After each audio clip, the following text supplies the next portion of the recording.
हरे कृष्ण, राधे राधे। आप सभी भाई बहन को चैत्र पूर्णिमा की ढेर सारी शुभकामनाएं। आपके घर में भगवान नारायण का आशीर्वाद सदैव बना रहे। आज आपको चैत्र माह के पूर्णिमा तिथि पे सत्यनारायण भगवान की व्रत कथा सुनाने जा रही हूँ। जो भी भक्तजन इस व्रत कथा को सुनते हैं उनकी सभी मनोकामना पूरी होती है। कथा सुनने से पहले कमेंट में राधे राधे जरूर लिखें। एक समय की बात है, नैमिषारण्य तीर्थ में सौनिकादि 88,000 ऋषियों ने श्री सूत जी से पूछा, हे प्रभु, इस कलयुग में वेद विद्या रहित मनुष्यों को प्रभु भक्ति किस प्रकार मिल सकती है तथा उनका उद्धार कैसे होगा। हे मुनि श्रेष्ठ, कोई ऐसा तप बताइए जिसमें थोड़े समय में ही पुण्य मिले और मनवांछित फल भी मिल जाए। इस प्रकार की कथा सुनने की हम इच्छा रखते हैं। सर्वशास्त्रों के ज्ञाता सूत जी बोले, हे वैष्णवों में पूज्य, आप सभी ने प्राणियों के हित की बात पूछी है, इसलिए मैं एक श्रेष्ठ ऐसे व्रत को आप लोगों को बताऊंगा जिसे नारद जी ने लक्ष्मी नारायण जी से पूछा था और लक्ष्मीपति ने मुनि श्रेष्ठ नारद जी से कहा था। आप सब इसे ध्यान से सुने। एक समय की बात है, योगी राज नारद जी दूसरों के हित की इच्छा के लिए अनेकों लोकों में घूमते हुए मृत्यु लोक में जा पहुँचे। यहाँ उन्होंने अनेक योगियों में जन्मे प्रायः सभी मनुष्यों को अपने कर्मों द्वारा अनेक दुखों से पीड़ित देखा। उनका दुख देख नारद जी सोचने लगे कि कैसा यत्न किया जाए जिनके करने से निश्चित रूप से मानव के दुख का अंत हो जाए। इसी विचार पर मनन करते हुए वह विष्णु लोक में गए। वहाँ वह देवों के देव भगवान नारायण की स्तुति करने लगे, जिनके हाथ में शंख चक्र गदा और पद्य थे, गले में वरमाला पहने हुए थे। स्तुति करते हुए नारद जी बोले, हे भगवान, आप अत्यंत शक्ति से संपन्न हैं। मन तथा वाणी भी आपको नहीं पा सकती। आपका आदि मध्य तथा अंत नहीं है। निर्गुण स्वरूप सृष्टि के कारण भक्तों के दुख को दूर करने वाले आपको मेरा नमस्कार है। नारद जी की स्तुति सुन विष्णु भगवान बोले, हे मुनि श्रेष्ठ, आपके मन में क्या बात है? आप किस काम के लिए पधारे हैं, उसे निसंकोच कहो। इस पर नारद मुनि बोले कि मृत्यु लोक में योनियों में जन्मे हुए मनुष्य कर्मों के द्वारा अनेकों दुख से दुखी हो रहे हैं। हे नाथ, आप मुझ पर दया करते हैं तो बताइए कि वे मनुष्य थोड़े से प्रयास से ही अपने दुखों से कैसे छुटकारा पा सकते हैं। श्री हरि बोले, हे नारद, मनुष्य की भलाई के लिए तुमने बहुत ही अच्छी बात पूछी है। जिनके करने से मनुष्य मोह से छूट जाता है, वह बात मैं कहता हूँ, उसे सुनो। स्वर्ग लोक व मृत्यु लोक दोनों में एक दुर्लभ उत्तम व्रत है जो पुण्य देने वाला है। आज प्रेम वश होकर मैं उसे तुमसे कहता हूँ। श्री सत्यनारायण भगवान का यह व्रत अच्छी तरह विधि विधान पूर्वक करके मनुष्य तुरंत ही यहाँ सुख भोग कर मरने पर मोक्ष पाता है।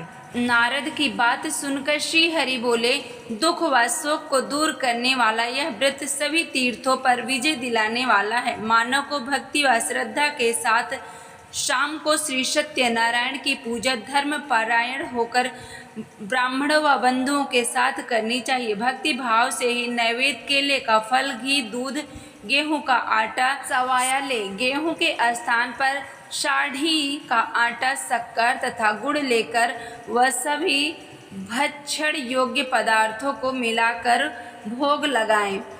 ब्राह्मणों सहित बंधुओं को भी भोजन कराएं। इसके बाद स्वयं भोजन करें। भजन कीर्तन के साथ भगवान की भक्ति में लीन हो जाएं। इस तरह से सत्यनारायण भगवान का यह व्रत करने पर मनुष्य की सारी इच्छाएं निश्चित रूप से पूरी होती हैं। इस कलिकाल अर्थात कलयुग में मृत्यु लोक में मोक्ष का एक सरल उपाय बताया गया है। श्री सत्यनारायण भगवान का प्रथम अध्याय संपूर्ण हुआ। हिम से बोले, श्रीमन नारायण नारायण नारायण, भजमन नारायण नारायण नारायण। श्री सत्यनारायण भगवान की जय हो। अब शुरू करते हैं दूसरा अध्याय। सूत जी बोले, हे ऋषियों, जिसने पहले समय में इस व्रत को किया था उसका इतिहास कहता हूँ, ध्यान से सुनो।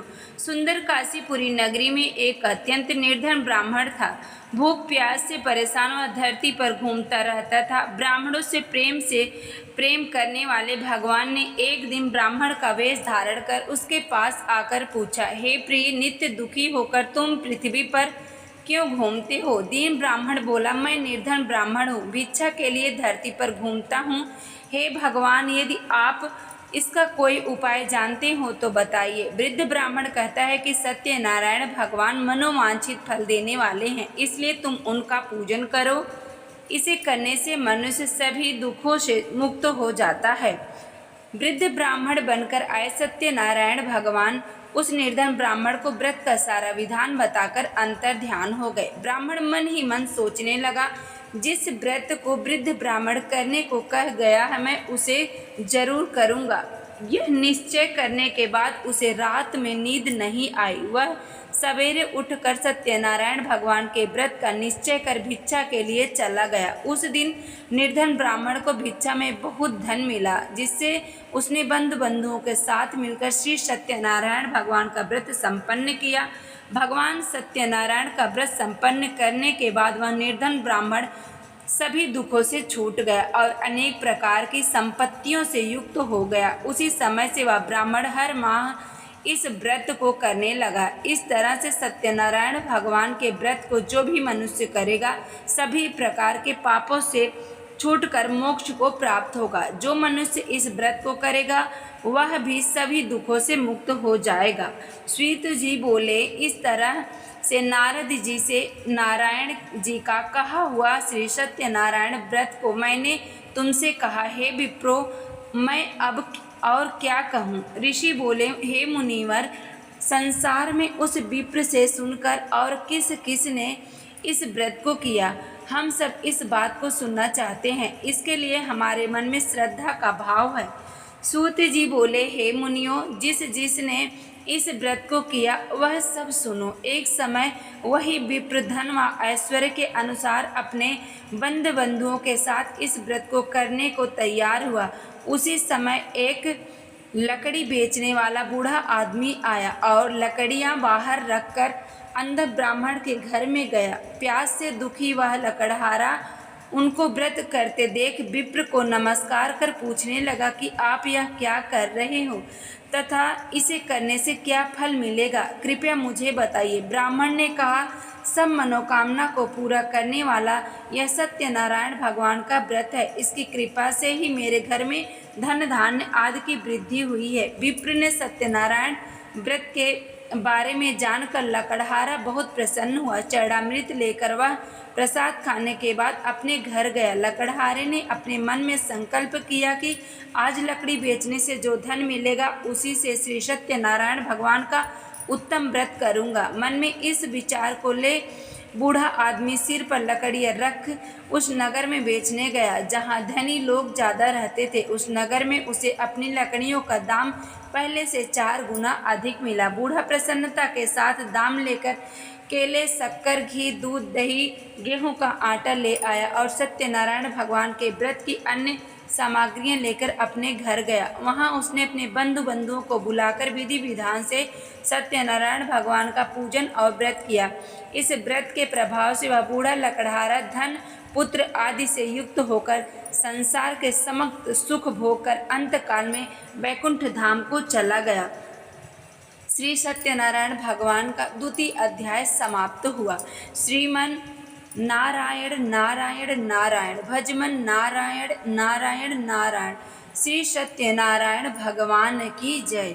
तो जो भी भक्तजन श्री सत्यनारायण भगवान की पवित्र पावन कथा को सुनते हैं उनकी सभी मनोकामना पूरी होती है। उनके घर में धन धान्य की कोई कमी नहीं रहती है। तो जो भी भक्तजन चैनल पे पहली बार आए हैं आप चैनल को ज़रूर सब्सक्राइब करें। वीडियो अच्छी लगे तो लाइक करें। इस वीडियो को ज़्यादा से ज़्यादा शेयर करें। राधे राधे, जय श्री कृष्ण।